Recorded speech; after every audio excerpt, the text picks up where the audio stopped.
Hello, everyone, and welcome to another episode of the Halal Gap. I'm your host, Sikandar and Atiq, and I'm joined as always by my co-host, Sofia Alani. We have an incredible guest joining us today who we've known all the way since our 2017 Mosquers, where he was a multi-award winner. Speaking of which, the Mosquers is back this year in our regular fall rotation and happening right here in Edmonton on October 13th and 14th, 2023. Mark your calendars and keep an eye out on our website and social media for ticket information. If you're a filmmaker, submissions are also now open for your chance to get international exposure and up to $10,000 in award winning. If you're a creative of any type, the Mosquers is also proud to have launched one of the largest Discord channels for Muslim creatives.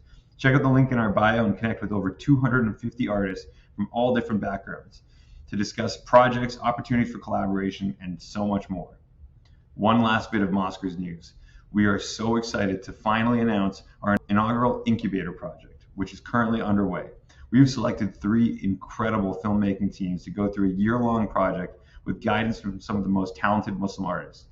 Keep an eye on our social media to follow along with their journey. With that, I'll pass it off to Sophia and let's get this podcast started. He is a filmmaker who has been making award-winning shorts since the early days of YouTube. His short film, The Drone and the Kid, impressively swept every award at the 2017 Mosquers Film Festival, and his work has earned him numerous other awards and distinctions, including a Vimeo staff pick. In addition to his impressive work as an editor on several feature films, he recently wrote and directed his first feature film, Mustache, which was an Audience Award recipient at this year's South by Southwest Festival. Joining us all the way from Los Angeles, please welcome Imran J. Khan. Woo! Wow, thanks. All It's a great right. intro. Thank you for being here. First of all, Ramadan Mubarak. I know we're From the halfway through. How's it going in LA for you guys? It was good. Our house, like our entire family, went down, and we were sick for the the first Oh, week. God. Down. So it was like I feel like I rejoined Ramadan like later in the month. I thought you were talking about a It trip was- or something. Like, oh, we all Yeah, went it's like, down we to. went No, down you no, went to down. Mexico. We had a virus. Oh, no. We had a virus. Oh, no. and then and then it's like we have 2 kids, so it's like that it becomes a challenge. Mhm. But alhamdulillah, we made it through. We're all fine now. Good, but man. it was Oh my my throat is still a little bit like a little raspy or something, but it adds like depth and character. Yeah. Great. And People are like, Yeah, who you is gotta- this mysterious gentleman Yeah. who is on No, this podcast? it's fantastic. I yeah, suggest so that's keeping why I it. was like, I think I should do the podcast now, Yeah, absolutely. and not waste it. Yeah, Yeah. exactly. This is But, what we lined it up to your viral illnesses. That's how we like to do it. That's good, man. But no, yeah, so it's been good. Post that whole debacle, but how about you guys? How you guys? It's been good. I feel like that half hour to an hour time difference, like between last year and this year, made such a big impact. Oh yeah, we're in the home stretch now. Oh yeah. The last 15 years. Oh yeah. It's been literally, man. I remember when I was a kid, we started fasting. It was like from like 4:30 because we're like way up north, right? It was like from like 8:30 a.m. to like 4:30 p.m. when we were kids, Yeah. and then like the last decade has just been like Yeah. tough, the But now, longest. like you said, I started sunset. fasting in the winter. Yeah, exactly. It was Yeah, winter. It was like when I December, January, December, and it was like literally 8:30 a.m. Fajr, 4:30 p.m. Maghrib. And we were like, this is a joke. Yeah. But yeah, can't complain. It's been good. We're getting back. It's been good. Yeah, we're heading there. We're heading there now. circling- Next 30 circling years back. are good times. Yeah, exactly. Yeah. So we generally like to start with our guests like at the beginning, but I wanted to actually start with your most recent project because, I think in some ways it actually gives us a window into your beginning. So what can you tell us about Mustache? And, maybe as a follow-up to that, to what extent would you consider that movie to be autobiographical? Oh yeah. Excuse me one second. No worries. Speaking of like that. Viral illness. Yeah. Yeah. In case you thought he was joking. But no, it's fact checked. living with me. No, but I think I think it's like just about like the how like what I would like to say about. I mean, for people who don't know or people haven't seen the movie yet, the story takes place in the late 90s.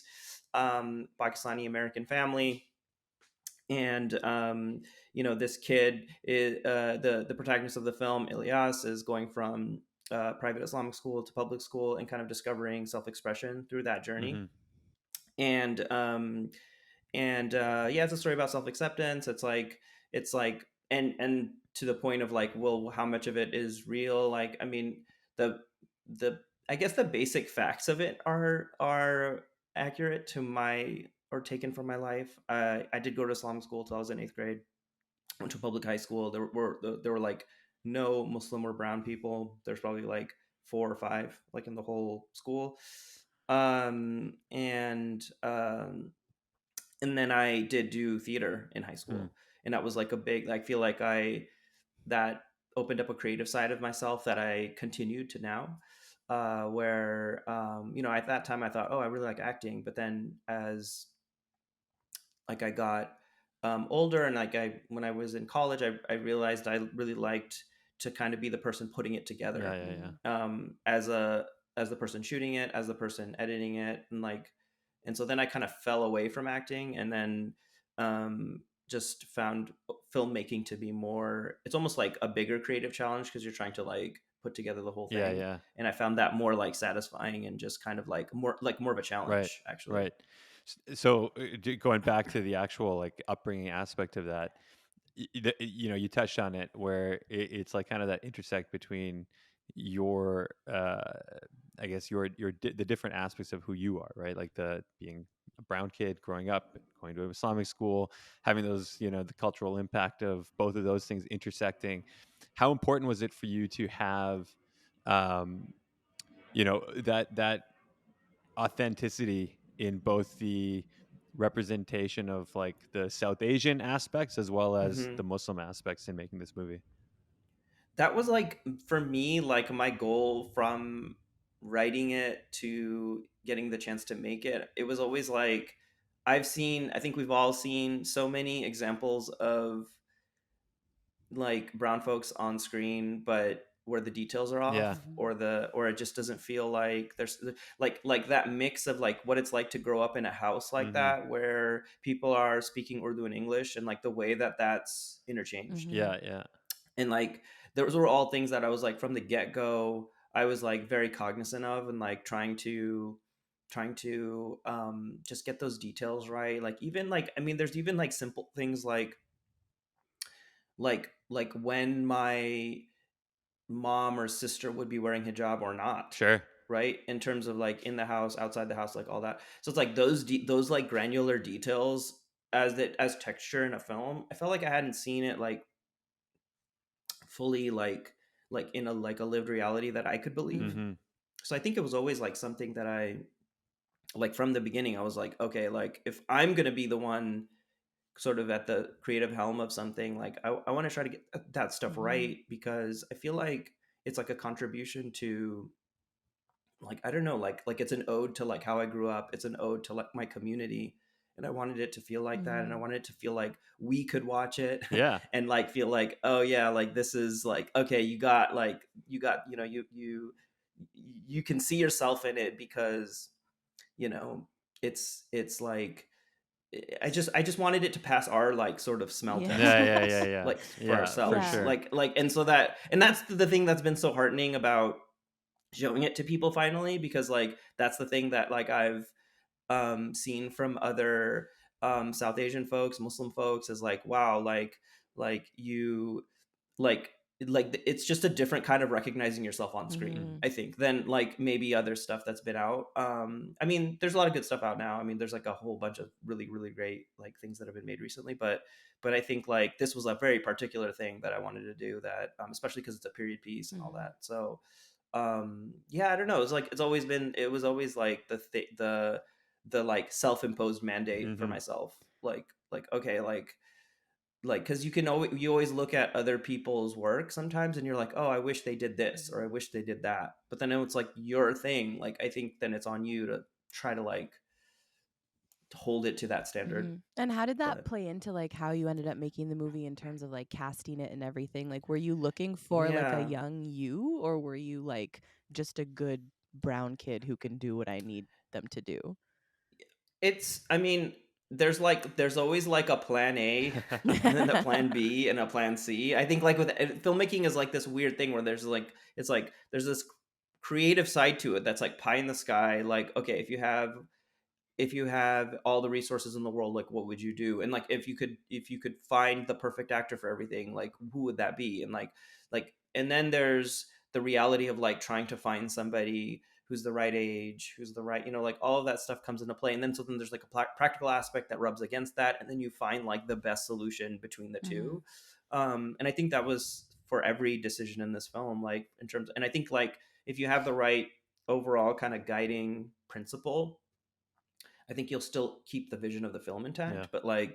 But it there was, so it's like with even with casting, I did my thing was like exactly that. I was like, I think there's like a younger me out there that's like also interested in acting, that like never would have got like probably won't or wouldn't get the chance to be in this film, but like if I existed at that age, like maybe there's like a kid now that exists at that age. And so there was like I had that like, and so we did do this like I did like a three-pronged approach. Like one was traditional casting, like casting director, going through agents, going through agencies, going through like just like the whole like submission of tapes process and all that. Like that's like the normal like industry way. And then there was and then and then that was like you all over the US and Canada, and or mostly all over the US. We had a casting director for that. Then we had another casting director, and our casting director was like amazing. She did like Mo and Rami season 3. Her name's Rebecca Deely, and she's like incredible.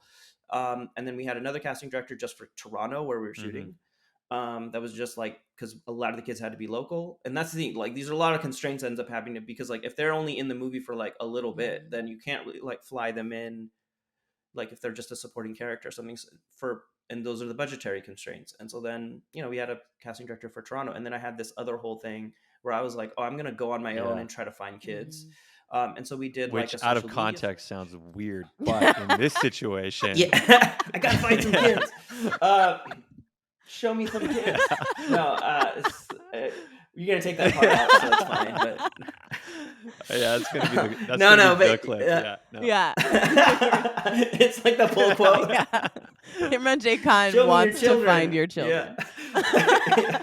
But no, I know exactly but what it's you're like, talking about. Yeah, with like your IG. Yeah, so we did like we did like stuff on Instagram, and we did stuff all over the place, and we're like just trying to on like Twitter and everything. We're just finding, and we got a lot of submissions actually that way. I actually I would say 150 wow, kids. holy smokes! So it was like a lot, within, and I like, watched them all. all within the GTA. No, these were like nationwide, okay. and like North America and Canada. Got it. Cool. So or just all of North America. Yeah. So basically like we did, and then I mean it's like, and it's so hard because you're trying to find somebody with the right like it's like everything. It's like age, ethnicity, acting ability. Like, do they fit the character of like that in the script? Like, there's so many different parameters, and a lot of these, I would say, like there were a lot of kids, and ultimately, like we found a kid through our traditional casting, and that was who was like incredible, and he ended up and he ended up like I think doing a fantastic job.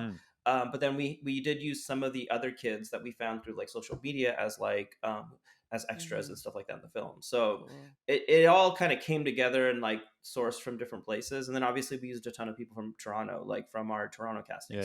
Like many of the actors are from the Toronto casting. So it's like it became a mix, and it's like again, it's like you have like this ideal in your head, and then you have like what's you have in front of you, and oftentimes as like a director, you're still like looking to get you're trying to pull the best performance you can on screen, and so that can rub up against like maybe a newer child actor that doesn't have experience, and like you're balancing all of that. Like you're sort of like rating everybody on based on their ability, and like, but ultimately if they're going to be the lead in the film, like if they're a supporting character, they could have like almost no experience, to be honest. Like I could sort of work with them, but like if they're the lead of the film, and like the speed at which we had to shoot the film, they have to be like at a certain level. So like it's all those factors, or it's complicated, really. It's like nothing's ever like perfect, like. And is that like, do you have like a technique, because you work with kids often, in the sense that like I know like the film we talked about in the intro, the Drone and the Kid at the Mosquers in 2017, like that also had a young boy as kind of the main protagonist. Like, do you have a technique for how you work with young people in your films, that like as a director? I use a lot of like like stuff I learned in film school. Like I learned a lot of stuff in film school, like just how to work with actors and like, I mean, there's like a famous book written by called Directing Actors that I reference and read. I mean, I guess I use like traditional techniques, I guess, of just like how you work with any actor, like whether they're a kid or not. And then, but with kids, I feel like what ends up happening is like you're looking to build a relationship, like just like trust of like, and then through that you get a shorthand. So then it's like, then you can be like I remember like thinking back all the way to Drone and the Kid, like there's there's like a kind of acting that I think is like prevalent in like South Asian TV and film where it's like a bit more over the top, and so it's like he would kind of like go into that sometimes, and then I would be like, and then we had like a shorthand where I'd be like, just do it natural, and he'd be like, okay, natural, and then you would like do it again, and it would be so it's like that takes time to like develop that shorthand, Yeah. and so that you through rehearsal through and then when you're on set then it's like a quicker process of like dialing something in or adjusting, and I felt that way also with a Tharv with in Mustache, where like we had some rehearsal time before, and then just through like the first like I bet like the first week, I feel like the first week I was like learning to work with him as an actor, and then like after that it was all like shorthand. It was That's just awesome. like, oh, like can you speed that up, or can you like you get into like the because like everybody dials into the film. I think actors also dial into like the tempo of the film, the rhythm, the kind of like vibe of the film, and then once you get deep enough into it, and then everybody sort of like he's understanding his character more, and he's just sort of like able to be present, and then you're just, that's when it's more fun too, because you don't really, I mean, it's what they say, it's like you the onset isn't the time for like long conversations about character and motivations, and it's like it's kind of too late at that point. It's like those things usually happen before or at a time where you can actually have that. On set it's more like the adjustment, like you're just giving like a little adjustments, but you can't really like explain the film to like a kid on, like you don't have time for that, and it would also confuse him probably more than it would help him. Yeah, yeah, So yeah. it's like you're trying to like be clear. Like I think that's the thing, it's like that's why less is more. Yeah. um but yeah, it's a whole thing. Yeah. So you're trying. I learn too, Yeah. like as I do it, like what works, what doesn't, and some stuff doesn't work. And on the flip side, like you've got these, and Tharva Varma, like amazing performance by him. You have Ayana Manji, who's Rizwan Manji's Yeah, daughter. yeah, Like you've got a couple yeah. of pretty fantastic performances from young actors. But on the flip side, you also have, some like fairly well Oh yeah, respected Hollywood heavy hitters like Alicia Silverstone, Rizwan Manji. You got yeah, Hassan Minaj comes in for a cameo. Like, yeah. so how is the process of getting people like that involved in a first time feature? I mean, honestly, that's almost like the casting director and the Okay. producers kind of like we make lists, like I'll make lists of like people I think could be good for roles, and then it's like up to the team to kind of like reach out a lot of times. I mean, with Hassan, I just Yeah, called yeah, of him. I course. mean, where Yeah. we have a long like friendship and creative relationship, so it's like I just called him and I was like, hey, do you want to do a cameo? But like with the other ones, like people I didn't know before the film, it's like really like you kind of you're making your dream list or whatever, and then your producers are really, and your casting director are really the ones like doing the work to try to see if it's possible, because it's not like, the thing about a movie is it's like the reason they say like it's a miracle anything gets made is because like tons of people's schedules have to align, people need to be available, people need to not be booked on something else, they like there's like so many different and then like our actual shoot dates of when we need to shoot that specific scene to like keep on schedule is like really locked in. There's not a lot of leeway, so it's like you might have somebody who wants to do this. Happened actually, like where somebody really wanted to do the film but they weren't available like that day Oh, that we were shooting, and so then it was like, oh man, we have to go to the next person then. Like yeah, it's yeah, like, yeah. so there's so many like like situations like that, and so you're just like, when you do get some like talent as like great as like Ruslan Manji, Alicia Silverstone, like you're just very lucky because it's not it's out of your control. The most of making a film is like out of your control. You know what I mean? Yeah. Like it's not like you can like strategize your way to like make sure everything is Yeah, perfect. yeah. Like I think it's just like, well, this is what we have and this is what we have available, and now as a director, like how do you make the best of that? How do you make that like like work for the vision of the film? Yeah. So I know in past interviews you've said like this is a film that you didn't think could ever get made. Is it because of what you just talked about, or is there something specific about this subject matter that you didn't think could ever get made? I felt like I wasn't sure. I honestly like, and I think the perspective. Okay, so let me go into the theory of like Yeah, please why, like what makes Mustache hit different it. is like this is, and this goes ties in really well to like why I wasn't sure this movie could get made. It's almost like an experiment because it's like for a long time with like I feel like with our community and like with anything with Muslims in it, it was like to some degree, I mean, aside from I would say Rami probably, but like to some degree, it's like the Muslim has to be like actively trying to like get away from their faith, Mm-hmm. or trying to like you know, like the central conflict usually is like wanting to get away from their faith and culture, Yeah. and that's the conflict. And I was like, you know, okay, that's a certain experience that's valid for like a lot of people, you know, but I was like, that's not my experience. Like my experience growing up wasn't that and a lot of people that I grew up with wasn't like, oh, we don't want to be Muslim. It was like, how do we be Muslim given sort of like the situation that we find ourselves in as like first gen in America or wherever. So I felt like there was a flavor and it was like, is that it's like, and then there's like the question of like, well, then is there enough conflict? Is there a way to right. like make that a story still? Like, how do you make that a story still? Like where they don't their primary like discontent or their primary like motive isn't about them like trying to like ditch every rule Islam has for them. Yeah, yeah, Do you know yeah, what of I mean? course. And so I think like, so like the subversion there for me was like, it's like he is like examples in Mustache. It's like he wants to like pretend to be like things are that he's like turning into a bad Muslim, but he still is like eating halal. Yeah. Yeah. You know what I Yeah, mean? exactly. Like Yeah.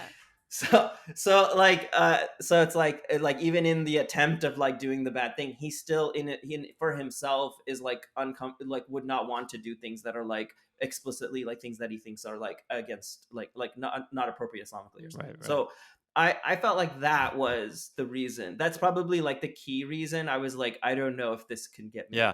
Because I was like, I don't know if it's like a movie that like could be like work in like a mainstream Right. way, or is it too Muslim? Like I was like, maybe this movie is too Muslim in a way, like the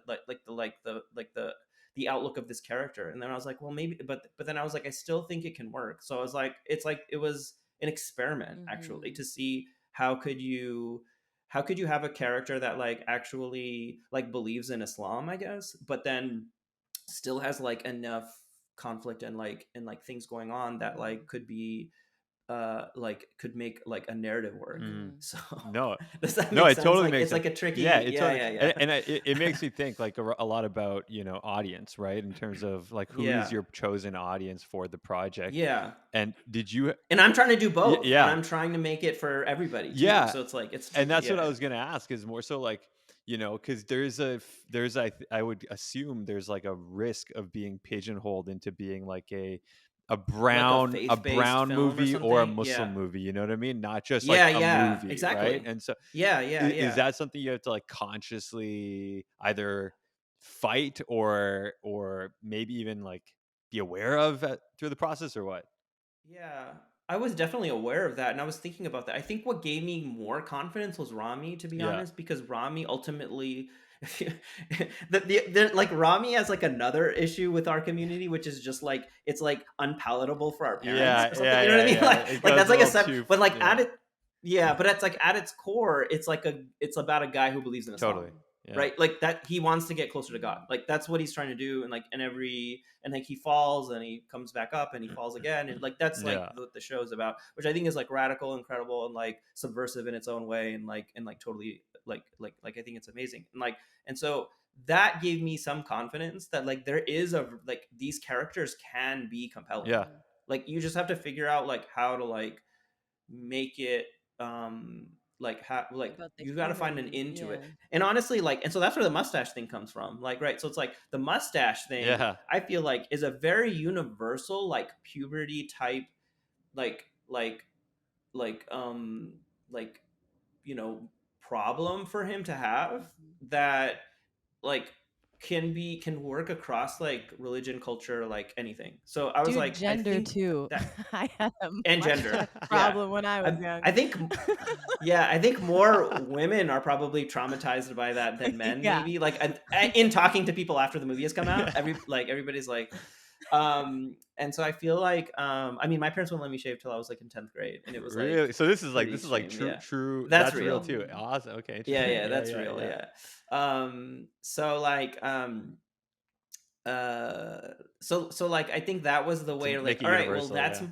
yeah, like I think you still as a filmmaker are looking for like the thing. And so like the mustache part of it was always there from the inception and from the get-go, because I knew I needed to bring people into something like just like human and about being 13 and about like being a young person. And then like everything else I feel like I can go into some of the deeper cut religious stuff.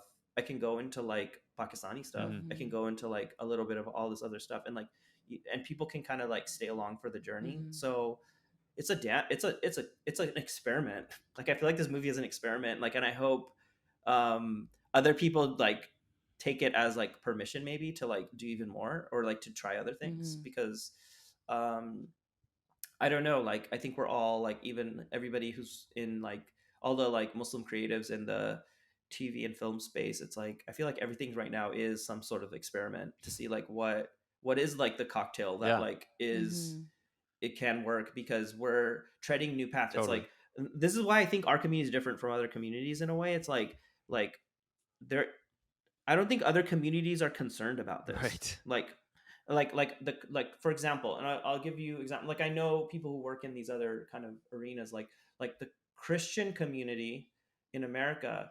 They're not like, they kind of just make their own industry. Yeah. So there's like faith-based films where if they want to talk about faith, there's like a whole, they just do their own thing, and they're not really considered mainstream films, and they're not even trying to be really. Right.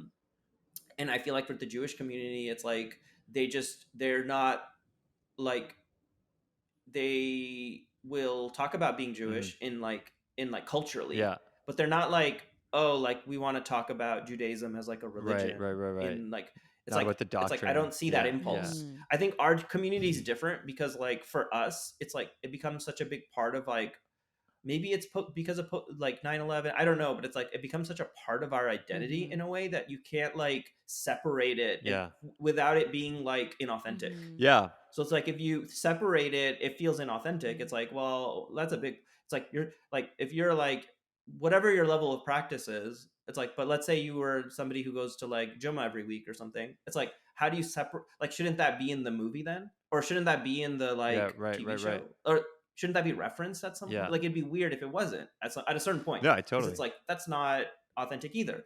And then if you put it together, then it's like you're like scared of alienating people or something.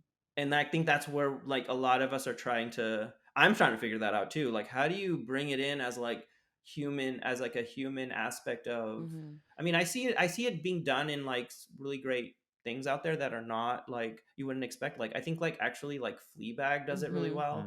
There's aspects of like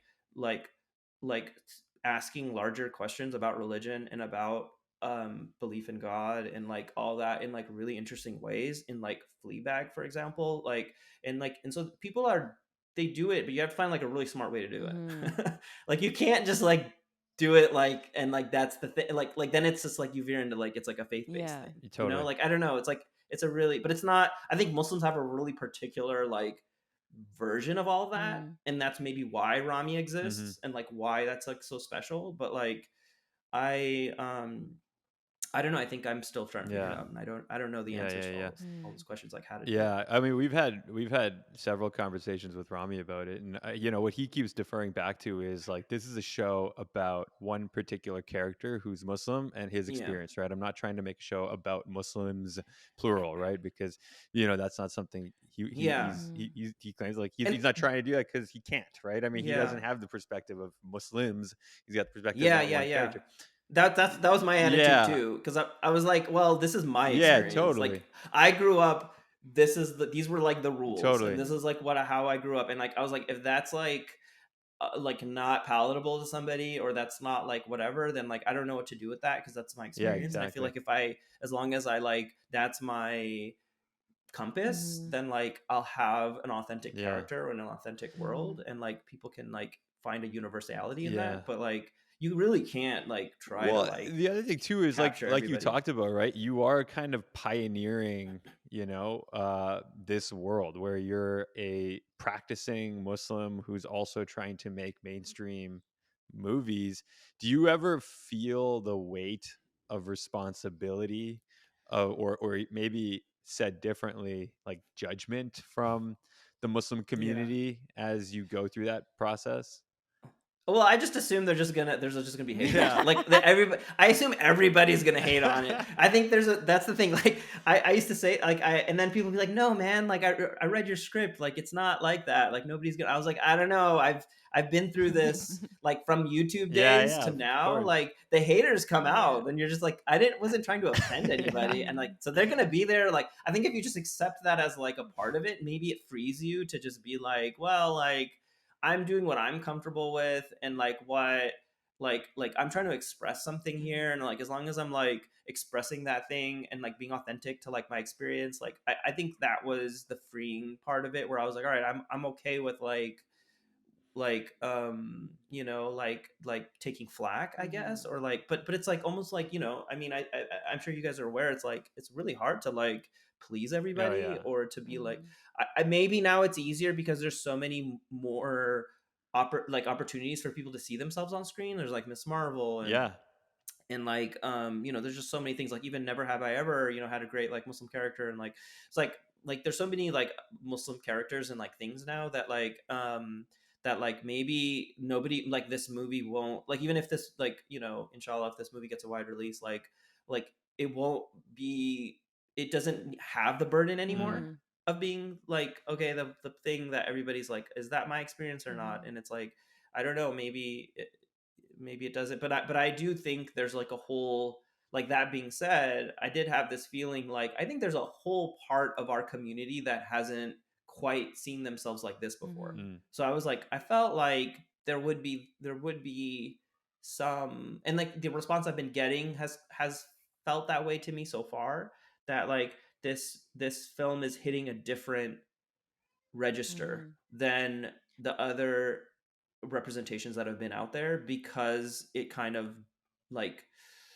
was it trying to be like it's like not shying away from like maybe a more conservative upbringing in a way, Yeah. like maybe, but that's like a valid experience for like a ton of Mhm. people. So Totally. like I, especially in America, like in Canada too, like so I was like it feels weird that we've avoided that perspective Yeah, Mhm. yeah, yeah. like actively, just to not be like just to try to like be subversive. Like I'm not really into like being subversive for subversive sake. Like I think there's also something to be said about just like doing something that's like real and authentic, Mhm. and then like, and if that's what it is, then like I think people will connect with Mhm. that. So I don't know. I think it's like I'm equally like ready for flack and also hopeful of like maybe people will like this, but like you can't. Yeah, the Yeah, reality is it's probably going to be both. Like you're probably going to yeah, get and a so ton it's of like, people who are like, "Oh my god, this was incredible," as you already are, and then maybe some new haters. like, why did you show Yeah. Yeah. this, and like some really it's like I don't like Because you know what I Yeah, mean, yeah, like yeah. They're always, I I yeah, wanted think for to. me, the Yeah. moment was that like when we feature screened Bilal in like 2018 or 2019 or something like that, which is like an animated, oh yeah, that animate, yeah, Yeah. yeah, like yeah, we yeah, did a feature screening of that. It was like a sold out crowd. And after that, we had haters being like, Yeah. how could you show this It's like movie? a And it's religious like, film. Yeah. It's like a straight up like literally. And so Islamic after film. Yeah. that, I was like, you Yeah. know what? There's literally no winning with everybody. Yeah. So we're No. not even There going to isn't. try. Yeah, that's the You thing. know, People so Yeah. I think you guys have had a really cool way of curating yeah, films it's too. And an like, interesting so Thank you. process for sure. I did yeah. want to ask specifically about like having the movie set in the 90s and like that being your particular experience, but also I feel like Yeah. a lot of the stuff that we see currently is more recent, and I feel like there's like a post 9/11 like extra Yeah. microaggression, extra understanding of like Muslims being really not welcome in certain spaces and people being really like judgy and stuff. And so like was it like what was that like the decision to put it there, and also like was that Yeah. kind of freeing in a way from the like the responsibility of those added layers of like extra nuanced crap that like Muslim Yeah. folks have had to go through post 9/11? Totally. Okay. So yeah, like I mean there's like two aspects to it. One is that's exactly when I grew up. I was 13 in 1999. So I was like, I think if I'm gonna like try to double down on my experience, like getting the details of everything, it's like even knowing like the musical references Mm-hmm. at the time or like the like pop culture references, like those things were like easier for me to like I didn't have to do like a lot of homework. Yeah. It was just like I knew all that stuff because I grew up during that time. So I was like that for me was like exciting and made it sort of more fun for me to be able to bring my own life into Mm-hmm. it. Use it because it was exactly when I grew up. But then the second part of it, what I realized there was like a deeper reason too that I wanted to do that. Like as I wrote it and as I was like making it, I realized like our communities across like wherever pocket of North America you were in, we had like a whole vibrant life before 9/11. Mm-hmm. We had like communities that were really engaged, active, and there was like a sense of home there. There's a sense of like belonging there that was like that was you know that was really vibrant and alive to me, and I wanted to capture that.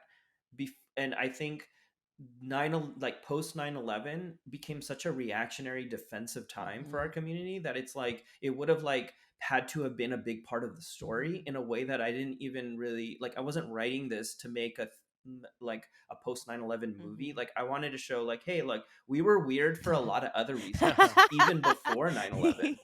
So it's like we're already really different like Mm-hmm. in terms of like like a lot of things. It's just like even like a lot of the things in the movie, just like not being able to like like where it's like your parents don't want you to go to a dance or go to a dance or you go to a party or whatever. Like we're already like set aside Mm-hmm.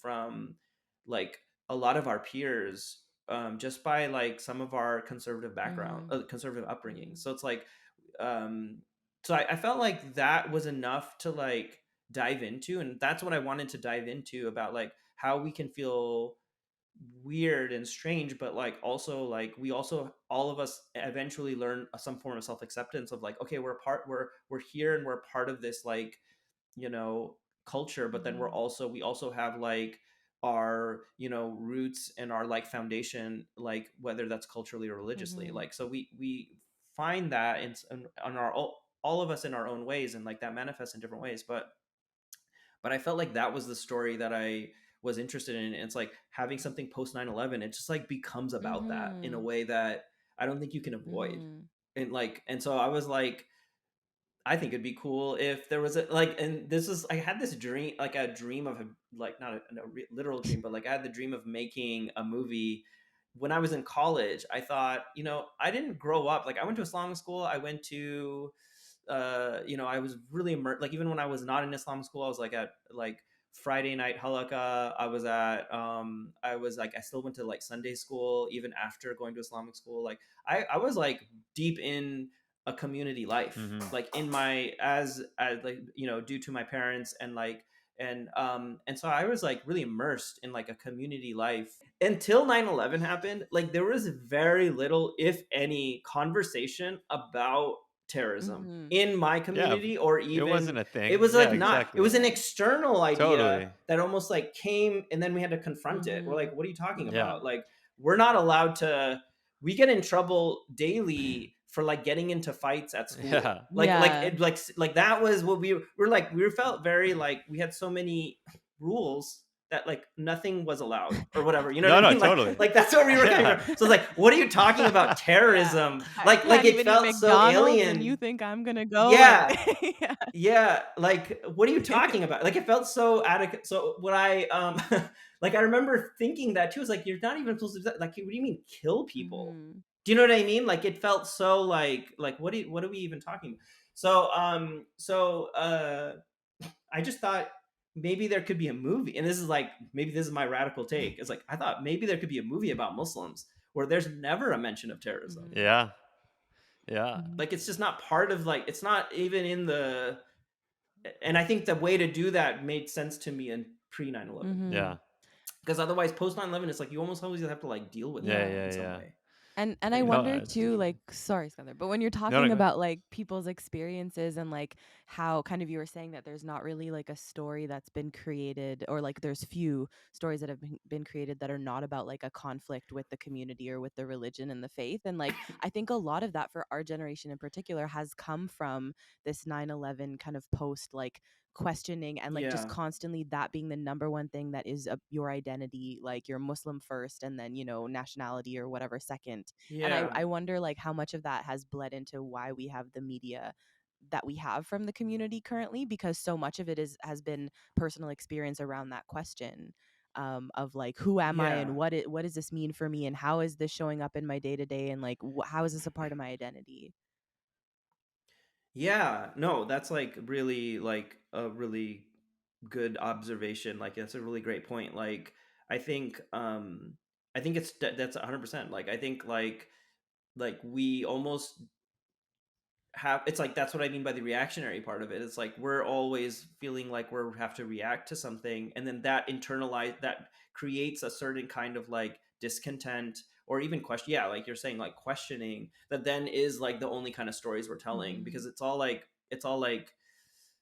it it's like a trauma. I Mhm. think living through that time was like a trauma that we are still probably dealing with, especially as people who were adults or like young adults during that time. Like I was 16 when 9/11 happened. So it's like you're not done like thinking, like, and so everything becomes, yeah, about it in a way you can't escape it. Mhm. And you're forming your identity at that time. You're like, if you're a young person or teenager or even like a young adult, and that something like that happens and your entire community is vilified like overnight, like I think that's like going to like have a massive impact on the way you think about yourself and your Mhm. identity. Mhm. And like even if you try to pretend like that's not the Mhm. case, it's like it's just a big, it's a trauma that you have to like deal with. Yeah. And I just felt very nostalgic for like my upbringing and like being like, oh, like I wish I could go back to that Mhm. somehow, you know. And I think making a movie sometimes is a way to like time travel. Yeah. Mhm. You can go back to something, and like I felt like that with this film. I was like, oh, it was like, it's like almost like back to like a more innocent time, Mhm. Mhm. you know. Mhm. And I felt that was something I yearned for. I mean, it's like not that we were like innocent, like a lot of us were like troublemakers, but I'm saying like it's like in the movie too, like, but I feel like it's like there was like less eyes on us as a Yeah. community, Yeah. and there was Well, and the less. troublemaking was more Yeah. innocent too. You know what I mean? Yeah. Yeah, it didn't have this And like overhanging weight of terrorism Yeah, on like it. You yes, know what I you could mean? just exactly. Yeah. be a bad Yeah, kid and yeah, it yeah. didn't mean Yeah. Yeah, you could just be a Without bad kid. being like Yeah. ISIS. Yeah. Yeah, yeah. Yeah, that's the thing. Yeah. That's exactly right. Like we were like a handful. I mean, like there are teachers in Islamic school that like quit because Yeah. they couldn't. 'Cause It you was were like a too little bad for brat. them. So Yeah. I just wonder too, like regards to the innocence, because I wanted to ask you about like in particular like body movement, because like in the Drone and the Kid and in Mustache, which like I know I keep bringing up Drone and the Kid, I was very obsessed when I watched it. So like thank you for making it. But like there's these young South Asian Muslim boys who turn to like body movement to kind of like self-express, like whether through dancing or through like theater.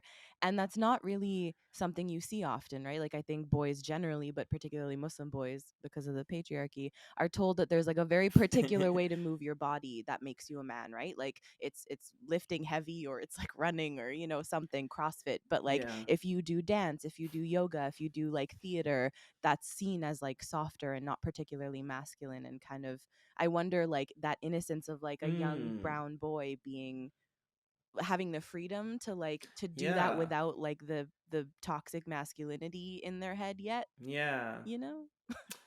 That's, I mean, I think you're analyzing the film, or both of those films, in a way that's really interesting. Like I haven't thought about it like that, but it sounds like that sounds right. Okay. But Good. I don't. This is also a like, therapy we session can for talk. you, by the way, Imran. Yeah. Just letting you know. Sophia's gonna Yeah. psychoanalyze all of your work now. I mean, there is something to be said. Like I know, like a lot of filmmakers like make stuff, and then like there's all these, like, sort of, there could be like meanings from the films, but they're not like, they weren't like conscious at the time of like making Mhm. it. Like for me, it's like, I know, like film is a visual medium, and I want to, I am interested in characters who are like trying to express themselves. And maybe that's just like because that's maybe what I went through, or what I have found like as a powerful force in my life, is like through self-expression and different like art forms and things like that. And film as a visual medium, it's like there are certain things that lend themselves to film better. So Mhm. it's like dance, like performance art, or like acting, like certain things like lend themselves to like externalize that idea of like trying to like Mm. take something from inside yourself and like share it with the world. Mhm. And so I think like that's kind of how I think about it. Like that it's, but it is definitely like, on that deeper level, there is something about like what's acceptable and what's not. And sometimes like you were, yeah, like everything you said, it's like none of that has to do with like religion. Mhm. You know what I mean? Yeah. That's like, that's something else. Like it's actually like, it's like, yeah, I mean, and not to like, I mean, I grew up in a world where, and my young actors actually said it's still like this, and I was like shocked Mhm. that it would, people would still be this like, I don't know, like homophobic or something, but like where everything was considered Mhm. gay. Yeah. Like I mean, that's the 90s. Like I mean, that's like everything is like, that's gay, that's gay, Mhm. like don't do that, don't do this, don't, it's like, so I think growing up in that, like you're thinking about yourself a lot, like you're thinking like what's masculine, what's Mhm. not. Maybe kids are still doing that, I don't know. Like I mean, I was asking like my, yeah, like the young actors on my, I was like, do kids still say that? And they're like, yeah. Hmm. I was like, Interesting. oh, hmm. I thought that was a thing of Like the past yeah. too. He's like, oh yeah, all the time. Like Wow. I was like, what? Like Mm. I just thought it was like something from our Yeah. Mhm. generation Same. that Same. didn't carry over. Mhm. But there, I think there's like the like curated TikTok version of Yeah, kids, yeah. and then The actual there's reality like a, of kids yeah, these actual days. reality is Yeah. probably the same or Closer. Yeah. similar. Yeah. Yeah. Yeah. I mean, Mhm. maybe there's some words they don't say anymore or Mhm. something like that. But I feel like I grew up in a time where literally everything was like questioned whether it was like masculine or not Mhm. or something. And so I think maybe that's probably why I'm interested in these stories. Mhm. Probably to be like, I found I found like, and again, it's like nothing to do with religion, because it's like even if you go like Islamically, it's like men should be soft, Mhm. men should cry, Hmm. Mhm. men should, it's like these are like things like religiously we're told, but then like in practice everything is like considered like weak or something. Mhm. So I feel that that's probably where that's coming from. But I don't try to like psychoanalyze myself. Yeah, that's my job. That's Don't worry what. Yeah. about That's why it. we're here. Don't worry about it. Yeah. Yeah. It's like it's a weird rabbit hole to go Yeah. down. So Yeah. Totally, Yeah. totally. Yeah. No, I wanted to build on what we were talking about earlier about how that like age of innocence before 9/11, and then zooming in more specifically on you as like Imran, like you continued to make, or you started to, I don't know, maybe I think Asif has it like somewhere in here, like when your first like video was, but I remember like yeah, okay, 2006. so it Yeah. was around that same time, but like I remember watching Thank Allah's Jummah when I was in, like 2006, like first year university, and being like, this is awesome, like who is this guy? And like Hassan's in it, and like it was like, Yeah, but it was also in that very, very like post 9/11 it era. And was. then you Yeah. guys, Asif has a note here saying he's like he watched Who Wants to Be an MSA President like Oh 100 yeah. times in university. And so like you guys were like leaning into this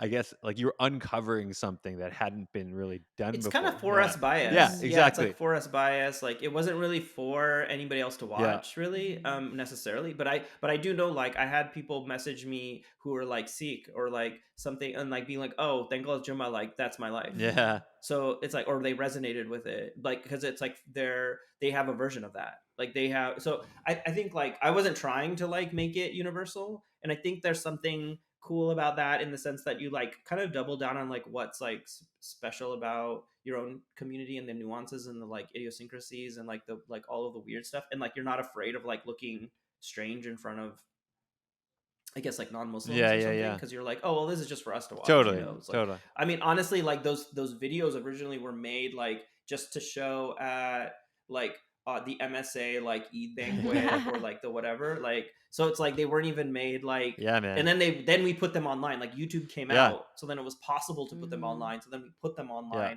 And so they really literally were for like us, like a very specific Yeah, audience. yeah. And they would like do well in that specific audience, and we thought that's fine, like that was our expectation. Like, and then to put it online and then to have like people all over the place watching them was like pretty insane. Yeah. At that time. Yeah. But and I feel like I've said this to like friends and stuff, like, and even like other filmmakers are like, I think like my because there was something so free about not you also knowing how to like do things properly. Like there wasn't like, I had very little like craft, if that makes sense. It was all like intuition and just like collaborating with people and being like, oh, that's funny, let's do that. Yeah. And I think that like was so freeing, and it's almost like the spirit I always want to get back to. Yeah. Now that I've like done all this stuff and like studied film and like have way more experience, like worked in industry and like all this stuff, I feel like I'm trying to get back to that original kind of impulse of like how you create things when you're just with your friends. Yeah. And so like it was something I thought about a lot, like even in on set of making Mustache, like, okay, we gotta just go back to like making MSA videos. Yeah, like totally. To, like, how can you get back into that mentality, but like with the machine around? Right. Because then you can like on a dime you could be like, oh, that's funny, let's do that. Or you could be like, oh, like this little like thing could be really, this shot could be cool, or like whatever. Like you get back into that like mindset. Whereas if you turn on that like film school in like Hollywood like self-critique mode, you're kind of like, you're always telling yourself no. Yeah. Like, oh, we can't do that because this is the problem with Right. because you know too much stuff. I think it's the problem with it's like the double-edged sword with craft. Yeah. It's like the more you know how to do something, it almost like The becomes perfectionism is like, you have to do it this way. Yeah, or even just like you're more aware of like barriers, and so like rather than like Pitfalls. thinking about oh, art there's for the nothing sake of in art, front of me. yeah. You just are like, oh, Yeah, there's yeah. like these hurdles and that hurdle, and like Yeah, no, I exactly. totally know what you mean. Yeah, it's interesting because like that was right around the time when Mosquers was launching, and my buddies and I would make the same sort of thing, right? Like these like really goofy, low budget short films that like people would eat up, but like it's very much a for us by us type of scenario. And I wonder, like, do you think that there is and you touched on this a little bit with the Christian community, like, do you think there is an appetite for like commercially viable like for us by us type movies? I don't mean like religious like, movies necessarily, but just like yeah. unabashedly Muslim or unabashedly that experience. I think if the right kind of person or figure came along that was like kind of like popular enough, it could like become a crossover thing where they could work in the mainstream, but then also just like make stuff that's like for our community. Like I think that's like possible. Like I mean what comes to mind is like Tyler Perry. Yeah, I guess totally. the model that Tyler Perry did, which is like he had like a mainstream career, you could say, but then he kind of like doubled down also just like on making stuff for his community. Yeah, to be yeah. honest, like Yeah. he just like, and he made his own studio, and like that's what he does, and there's an audience for it. I mean, I think obviously like African American community in America is way larger than we are in North America, but like and so there's more of an audience, like there's more like just like there's more of a demographic Right. to like target there with that, but like I think some version of that is probably possible, but like again, it's like I feel like we're all just like the filmmakers right now are like, we're still maturing and trying to like literally just like get better at making films. Yeah. And so it's like, I think maybe once you reach a certain point, like you can, I don't know, I mean, there's like a lot of examples actually, like Scorsese has made religious films. Sure. Yeah. I mean, people don't think about That's that, true. but he's like I don't know, so it's like I think like if you are a filmmaker that is of a certain level, you get leeway with the projects that Yeah. you do. Like you can make like almost Well, anything and you I think want. that's like the evolution of So- representation that we've been talking about too, Yeah. right? Where it's like the first step was like we just want to be seen, and now it's like we want to actually have like nuanced representation. And then I think the next Yeah. step probably is what you're talking about, right? Where it's like when it's like we're enough. There's enough of us in the mainstream that we can now start getting more and more niche, you know, or it's Yeah, without fear of like ruining it For like other- ruining your career. yeah, right, yeah, or for or others ruining and your for career. Yeah, totally. I can appreciate like that. because I think that's the fear right now is like, okay, well, you could Yeah, you're gonna derail make it. that yeah. thing. Yeah, like if Rami all of a sudden did something that was like so niche or so like esoteric, Yeah. and then it was like, and then like it, but I think like but I think we're like still burgeoning, like everything's still early days. Totally. I think for all of this Yeah. stuff. Yeah. But I think that the future is very bright, and I don't know, like I don't even know if it's our like generation. Maybe, I mean, maybe there will be like a caliber of filmmaker that will come out of this generation that'll be like you know, of the level of like a Spike Lee or something. But I also am You're on your way, like, man. Tell you, you're on your way. You're on your way. I'm Inshallah. not fishing for a compliment when I say that. I'm not fishing for a compliment. No. But listen, I kind of know where I'm at. Hey, listen. And I know where like Spike Lee is at. So. I said But, on your way. Yeah. Yeah. Yeah, maybe 10 more movies. There you go. But like I think like it could also be the next generation. Sure, could That's be. like my. But kid, think about like, how my much daughter. progress we've made in the last 5 years, right? Like think about, you know, when Yeah, Drone yeah, and the yeah. Kid came out to today, like how much more mainstream content has been put. Now, obviously, like it's still very Yeah. much like male centric, still very much South Asian, Arab centric, but you know, in Yeah. terms of Muslim representation, like we've had, you know, there, A it's lot of starting to different- come, yeah. right? So I got hopes. I got hopes that like within our generation, we're going to start to see more and more to the point Yeah, where I it's hope like so. not, Yeah. you know, not this like cool one-off factor, you know what I mean, where it's Yeah. like, oh, look at this Yeah, shiny yeah, yeah. example of Muslim representation, Yeah. but rather it's like it's just a story that lives And you within, can say, you know. like, you'll have more names. It's not like, oh, that one Muslim director or that Totally. one Muslim actor Yeah, or writer. yeah. It's like, oh, Yeah. all this entire community of Muslim artists. I wonder too, Yeah. when you, because in one of your interviews you mentioned that like representation wise, like there's kind of this fine line that you try to walk between like a PSA and like something that's like authentic. And so can you talk a little bit more about like how you make that distinction and like what maybe the difficulty is with like having something that is like needing a little more of a PSA vibe or not like more less of a PSA vibe? Yeah, I think it's like the question is like whether you lead with a message or you let a message take a back seat and you lead with like story. So I think like for me, like as a filmmaker, like I'm leading with story, I'm leading with like emotion. Like if I know like there's a real emotion I had, like for example in Mustache, if I had real emotions about having a mustache, if I have real emotions about like being in public school and like feeling alienated, if I have real emotions about like being in an acting class and like what that felt like for the first time or whatever, like if I have real emotions around those things, like I feel like that's like what I'm focusing on.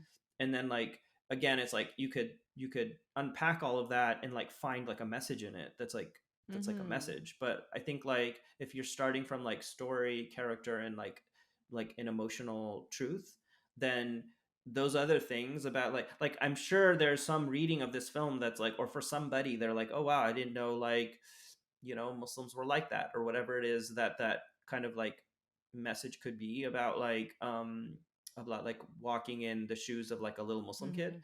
There's probably like a message there for certain people who don't know anything about us, but I'm not like thinking about that like when I'm making the movie. Like I think I'm thinking like, hey, if I just like keep doubling down on like my experience, my emotions, my like what feels true to me, then like I think there will be meanings and messages out of that, and like letting like kind of trusting those things will be there, because I think ultimately like if whatever I'm like thinking or feeling, I think will like whatever I am, like whoever I am as a person, it's gonna like come out in the work. So not worrying about that as much as just like the kind of like story emotion character stuff, and then like trusting there will be like a deeper aspect to it, like that people can get. Yeah. So I don't know, like that's how I approach it, and that's how I think like is maybe the better way to make stuff that's also like can work for any audience, because you're focusing on like the human part of it, and then like all of the other stuff that's like specific to me culturally, religiously, like whatever, like that stuff is more like a like texture for the world and like a context, but it's not like the story itself, so that's how I think about it. Before we go on, I wanted to just do a quick time check because we are hitting an hour. Do you have a few more minutes? Or okay, Yeah, cool. I got some Okay, time. cool. No, so I wanted to circle back to your time at UC Davies, and like because again you were kind of pioneering to a certain extent this like forced bias model that you mentioned. Did you ever think at that time, and I know you had a conversation with Iman Zawari at that time too about this, but did you ever think that, okay, yeah, maybe I should like, because you were going to school for something completely different, right? Yeah, Engineering. engineering. And so did you think that, okay, maybe I should lean into this a little bit more? I should pursue this professionally, and obviously you continued in the engineering path. So why did you not decide to? And then Yeah. what actually made you to decide finally to then go and Yeah. pursue? Oh man. So I would say like part of it is just like I mean, I grew up with a sense of trying to obviously like kind of do what my parents wanted me to do, and like so I think that was, and not just that, like I can't blame it all on that, like it also was like I wasn't sure either. So it's like without a critical mass within myself of like crossing a certain threshold within myself, the default kind of was like just to do Yeah. engineering or something like that. And so I guess my own indecision was like, well, I don't know enough. I don't know if I can make this a career or whatever. Even though I really wanted to, I think deep down I wanted to, but I didn't have like the courage to like admit that I wanted to go all in on it. Mm-hmm. And then also looking around, it was like it didn't seem possible. Mm-hmm. I think there were so few people. I would say brown people in general, Muslim or non-Muslim, just like any like of South Asian background, like doing any. There was like the guy who made Super Troopers, Yeah. like Yeah. I mean, there's just like so few. Yeah. The Ajay Naidu who's in Office Yeah. Space Yeah. or Yeah. something, Yeah. you know what I Yeah. mean? Like there's just like Yes. so few examples that you could point to that you're like, well, is this a real thing? Could this be a career? Like I don't know anybody in industry. Like I don't even know how to like apply to film school. Like it just felt so like impossible. And that's one thing like I always like admired about Hassan is like he was like really like uh he was really hopeful and like optimistic about us like using our work ethic towards like a Hollywood career, and how that would be like a winning combination. Mm. He had like he's like, look, if we can do like med school and like engineering and whatever, like if we apply that same work ethic to like this stuff, like how could we fail? Like he had that Yeah. Fair enough. optimism as like a 20-year-old or something, or like 19-year-old. So and I did not have that kind of confidence in myself. I was like, I don't know, like I just didn't feel like it was possible. Like he thought everything was possible. I was like, I don't know. So then So then when I left, I left, I had like a crisis of like not knowing what I wanted to do. And I worked, and like again went back to default. I worked in medical devices for a few years.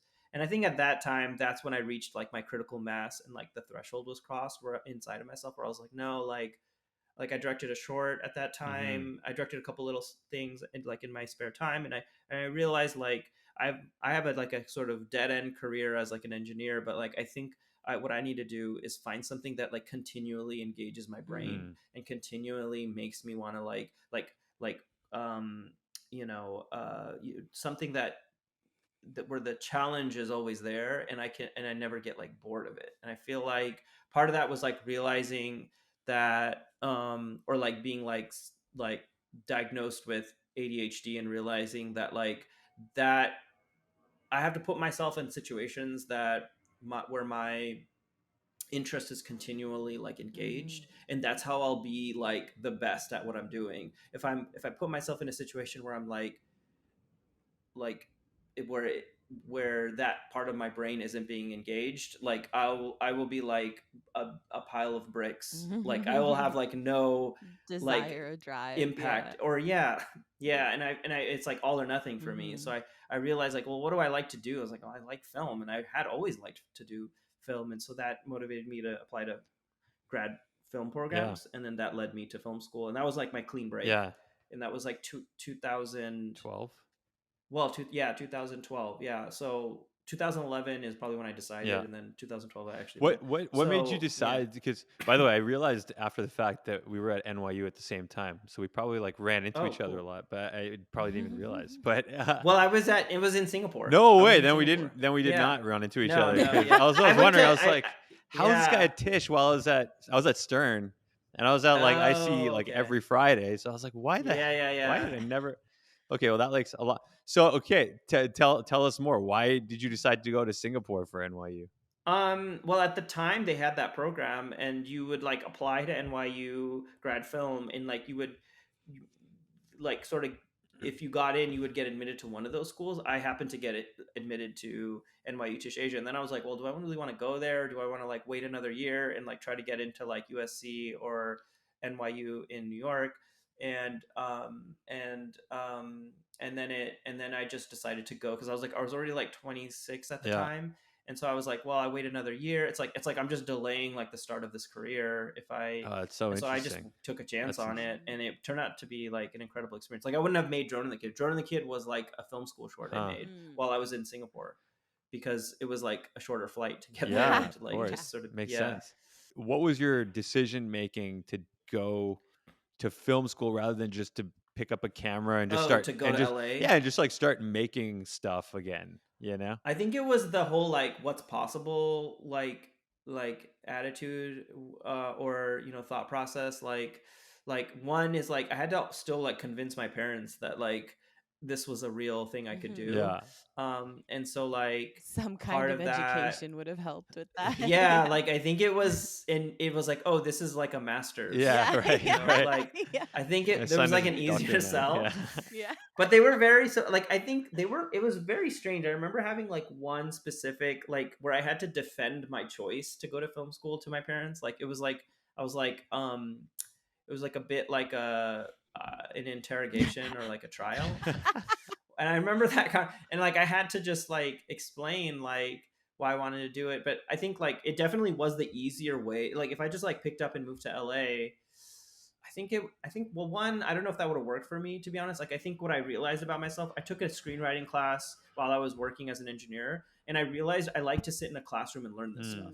Like that's not like everybody isn't like that. Some people don't want to do that, and it's like a waste of their time. They just need to get out there and do stuff. For me, I realized, I like learning this stuff. It was the first time in my life where I was like in school and like enjoyed what I was learning. Right. So I was like, I didn't know that was even possible. Like I thought school was just a miserable experience that you go through, and it's miserable for everybody. Like I didn't realize like some people are enjoying what they're studying. Like it just didn't occur to me. It was like like I just thought school like sucked. Like I didn't know. I didn't have another experience. So then when I took that screenwriting class, I was like, oh, this is like if this is like what getting a master's in this could be like I want to do that. I think like I could see myself doing well too, like not just like doing it but doing it well. And so so that was part of it. And then I had to like defend like my decision to my parents, or like not even or like not that the decision had been made. It was just like I think I had an acceptance at that point, and I had to be like, and they were like kind of telling me, and I was like, look, I think this is, and I kind of went through point by point all of their concerns, and then at the end of that they're like, okay, all right, let's do this then. And so they were like all in after that point, and they were very supportive. And they weren't like, hey, you should take these skills and become a lawyer. They tried. I'm sure that that was part of the conversation. I think my dad even said something about like, oh, well, I'll help you get some money together, and then you make a studio here in the Bay Area, like where I'm from. Like, and I was like, that's not how things work. Like, you can't like I want to do it for real, like that whole thing. Like, that's like a very like Pakistani mentality of like, I'll just do it just ourselves. do a family business. Yeah, but it's like if you don't know what you're doing, you can't really do it. Like, you don't even know what you're doing. So I don't know. I just really wanted to learn and like do it like the way that I wanted to learn, and then also get industry experience. I think that's like really important too. So it's like you can't really do that like staying in your hometown. Like, you have to kind of go somewhere to do that. And so but then they were like, they've been extremely supportive since then. Like, they were all at the premiere of Mustache at South by Southwest, and like it was a really like special experience, just because like my whole family was there. Like, all the people who are like these characters are based on, they were there. They were like taking pictures with the actors. Did they recognize themselves? They were like, that's for sure me. I mean, it's pretty obvious. In the sense of like, I have 3 siblings, like, and I have an older sister, an older brother, and a younger brother, and then so it's like it's really obvious like who's who. Yeah. Did I remember seeing, I think it was like on Instagram, somebody posted like your dad at one of your I think it was the Pillars panel that you did.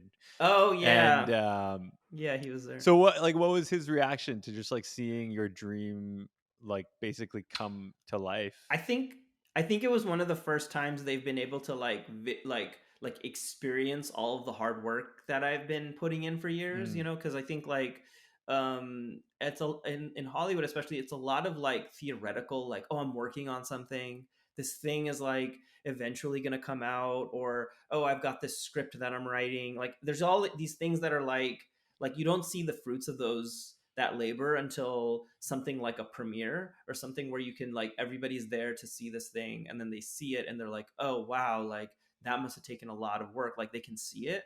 And I think that's what that like I could feel that effect of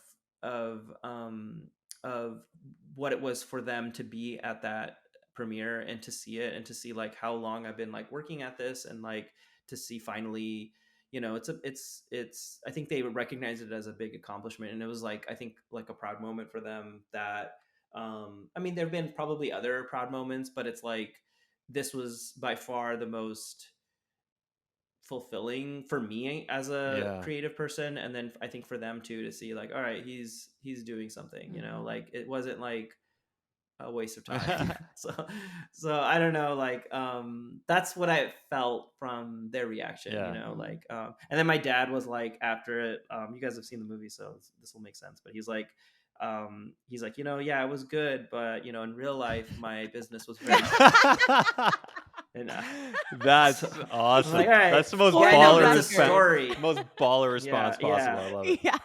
So I was like, all right, I'll take that. Like, if that's the one good criticism, like, sure. Yeah, excellent note. But I also had to tell a story. And, like, you need some but, that's funny. That's so really funny. I have one more random question about Mustache before I think we got to jump into some rapid fire. Okay, I also have one more random one after that. Yeah. Okay. Okay, so Abu Bakr told us to ask you something, which I don't know what it means, but you can tell us. He said, make sure. It's going to be embarrassing. No. He had 2 points. First of all, he said that you guys spent a lot of time brownifying the white kitchen, which, you can tell for sure. Oh, there was that day. But then he also said to make sure we ask you about the Airbnb that you guys stayed at the notorious ICE building. Oh, yeah. Okay, I'll take the first one. Yeah, I mean, it's hard, you know, to get the detail, like to get details right in a movie, and it kind of takes a village. Like people have different expertise and they bring different things to it, and it's like it's really hard to communicate. Like when we mean like for example, when we say teacup, and what like a Caucasian thinks of when they think of a teacup is actually not like the same thing at all.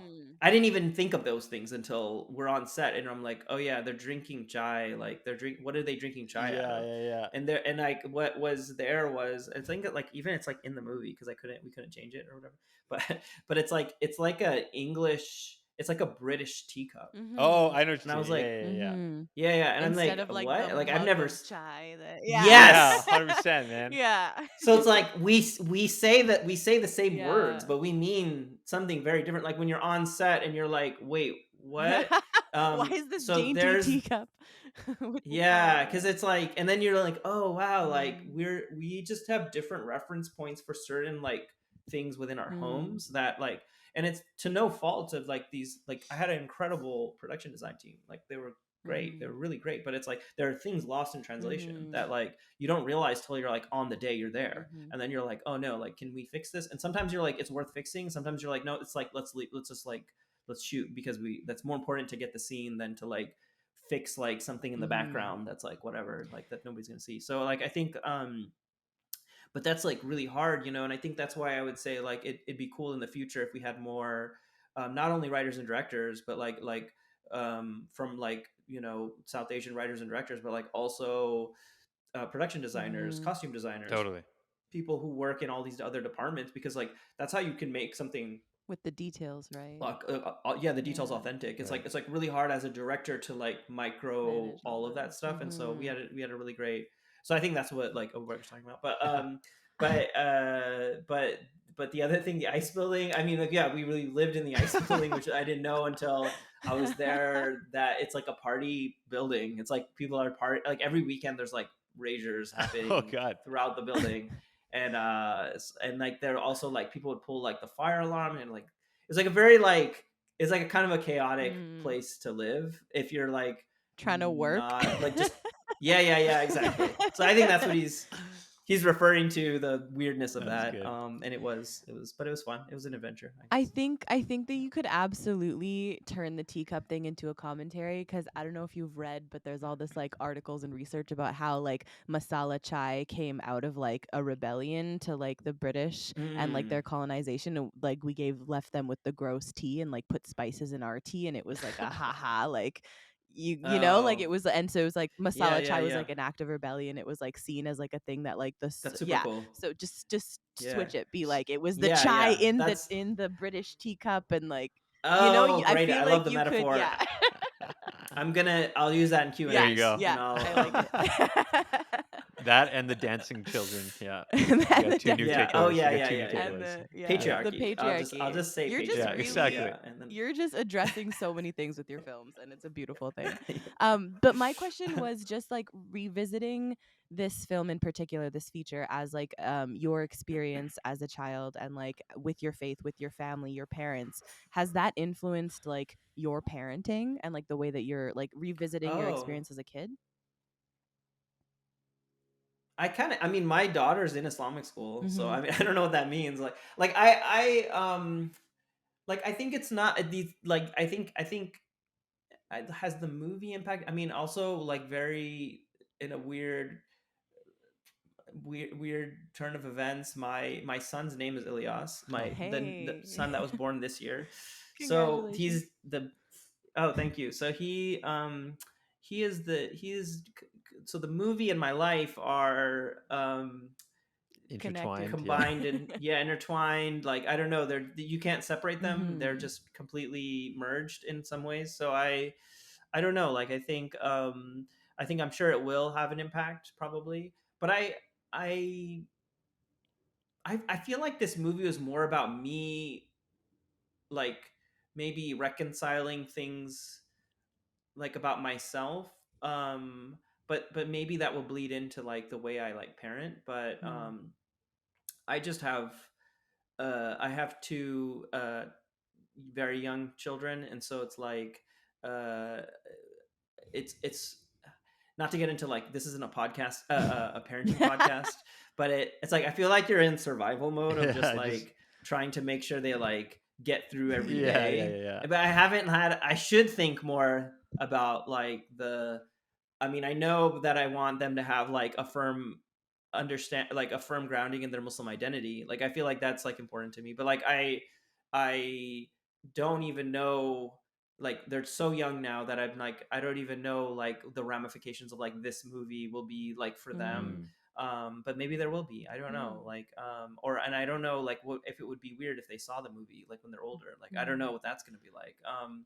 But I guess the Yeah, jury's but out. isn't that cool though? Like that one day you can sit down and with Yeah. Ilyas watch this film that you made like in the year he was born about a kid Yeah. named Ilyas that meant to Yeah, represent yeah. you. Like it's Yeah. trippy on like 4 different levels. That Yeah. is, I know it's almost Layers too upon much. I try not to layers. think Yeah. about it. Yeah. Yeah. But we'll see. Cool. Like I think I it is bizarre, but I think like I mean I'm definitely like very supportive of creative pursuits. I mean I'm an artist myself, so it's like I think that's different than like maybe the way my parents thought about things, where they were like, oh, you have to be a doctor and engineer. But at the same time, I'm like, you know what? There is something to be said about being an engineer. like it is like the least amount of school to have like the best like income right out of There you college. go. So High ROI. I recognize, yeah, there's a great, so I recognize that. And so it's like if my kid was like unsure about what they wanted to do, I would say like, well, like if you don't have any strong inclination towards anything, then I'd be like, being an engineer is not that easy. So, He gets it. which is very like hypocritical. We're slowly turning into our parents, Imran. Yeah. Yeah. But like if they have an inclination, I believe in like they should follow that inclination. Like, oh, I really want to like do visual arts, I really want to do like whatever those things are. Like I think like I would be like find a way to do that thing, because you're gonna do better at something you care about than you will like something you don't care about. So, and I found that in my life, so I'm like, I think that's how I would be. And I feel like the movie is maybe that's the ethos of the film maybe too. But I don't know. Yeah. Awesome. Well, with that, we have a quick segment of rapid fire questions that we're going to try to go through quickly here. Are you down to? Okay, Yeah, let's do I'll it. try. Let's do it. No wrong Sophia, answers. First thing take that it pops away. into your head. Okay. What is your most rewatched movie? I think Back to the Future. Nice. All right. Nice. Yeah. What is your favorite thing to get at Sam's in Davies? Oh, there was like a chicken sandwich. I don't remember the name of it. It was like a hot chicken All right. sandwich. Sounds good. Yum. Why are you talking about that during Ramadan? I Okay. What's your most regrettable purchase? Oh my god. Rapid fire. Regrettable purchase. Oh my god. It's probably a video game. Okay, To be nice. honest, it's probably something related to Right a on. movie. Well, that leads in well to our next question, which is, what is the best N64 game in your mind? Oh man, that's a good question. I guess Ocarina of Time, Zelda Okay. Ocarina of Time. Yeah. Classic. There Legend of was a Zelda. right answer Yeah. to that one. Okay. Yeah. And then lastly, what is your favorite way to eat potatoes? Mashed maybe. Nice. Yeah. Like a regular, Nice. a garlic, a lumpy, and Yeah, smooth? some toppings, gravy, Ooh, you know. all right. But like it's that's a comfort food. Yeah. I mean, I like French fries, but now like I can't eat fried foods that well Oh anymore. no! Like it doesn't feel the same way that it did when I was like 20. Yeah. Yeah, Aging like is French no fries are a joke, burden. man. Yeah. Aging is no joke. You need like a recovery time now. Yeah. It's- Yeah, Like, I like- can't it's- come it's- out. I had 3 French fries yesterday. Yeah, like I'll eat them still, but it doesn't hit the same way as Totally. like when you're like a kid and you're just eating French fries, and it doesn't like, now it's like fried foods are like, okay, well I need to like clear my schedule to just like take a nap or something. Totally. Yep. And Imran, thank you so much for your time and for sharing all of your wisdom with us. Where can people find you and your work. Is there any plans for Mustache as well and cities across? Yeah. So we're hopefully by the time you're hearing this, the movie is out. But right now we're like figuring out the distributor situation.